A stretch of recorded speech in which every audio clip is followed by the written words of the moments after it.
February 2025. The Super Bowl halftime show. The biggest stage in the world. And then, Kendrick Lamar steps up. He drops a verse that hits different. A verse that carries the weight of a broken promise. One that was made over 150 years ago and never kept. 40 acres and a mule. 40 acres and a mule, this is bigger than the music. But what if I told you that this adjust history? That this broken promise is still shaping Black America today? This is the story of a promise that could have changed everything. But instead, it became one of the greatest betrayals in American history. Let's go back to where it all began. The origins of 40 acres and a mule. The Civil War had just ended. Nearly 4 million Black men, women, and children were finally free. But what does freedom even mean when you have nothing? No home, no land, no way to build a future. That's when Union General William Tecumseh Sherman issued Special Field Orders Number 15. It was a radical plan. Confiscated Confederate land along the southern coast would be divided into 40-acre plots and given to formerly enslaved families. And to help them work the land, they'd get an army mule. A real chance at self-sufficiency. A new beginning. For once, it seemed like America was doing the right thing. 40 acres and a mule wasn't just a handout. It was justice. It was a path toward economic independence for Black Americans. And for a brief moment, it was real.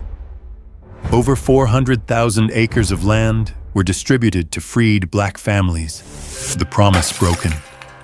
But just as quickly as the promise was made, it was shattered. After Abraham Lincoln was assassinated, President Andrew Johnson took office. And Johnson, he had no interest in Black liberation. With the stroke of a pen, he overturned Sherman's order and returned the land to former slave owners.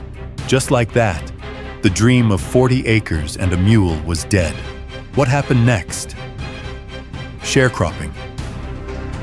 Black families, desperate to survive, were forced into a system that was slavery by another name. They worked white-owned land, trapped in endless cycles of debt. Instead of owning property, they became tied to plantations, just like before. The impact through generations. The effects of this betrayal didn't just stop in the 1800s. They passed down through generations. Because land isn't just dirt, it's power.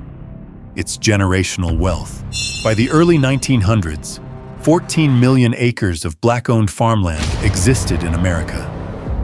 But systematic racism, from violent land grabs to racist lending policies, wiped much of it away. Today, over 90% of that land is gone, and Black families, on average, hold only a fraction of the wealth of white families. Why? Because they were never given the land and resources they were promised. Kendrick Lamar, a modern callback. And this is where Kendrick Lamar comes in. In 2025, on the biggest stage in the world, he used his art to remind America of its unfinished business. When he referenced 40 acres and a mule, it wasn't just a throwaway line. It was a message. A reminder that justice was promised, but never delivered. Kendrick's performance wasn't just about entertainment. It was about holding up a mirror to America. It was about the struggle for reparations, the fight for what's owed, the unfinished revolution. The bigger picture, why this still matters. The fight isn't over. Today, the call for reparations is louder than ever. The demand for justice isn't about handouts. It's about correcting a historic wrong. It's about what America owes to the descendants of those who built this country for free. So when Kendrick Lamar stood on that Super Bowl stage and referenced 40 acres and a mule, he wasn't just rapping. He was reminding America that it has a debt to pay. That history isn't just in the past. it's alive in the present. And until that promise is honored, the fight continues. 40 acres and a mule was more than a promise. It was an opportunity stolen. And today, we still feel the impact of that theft. So as we watch artists like Kendrick use their voices to remind us of the past, the real question is, what are we going to do about it?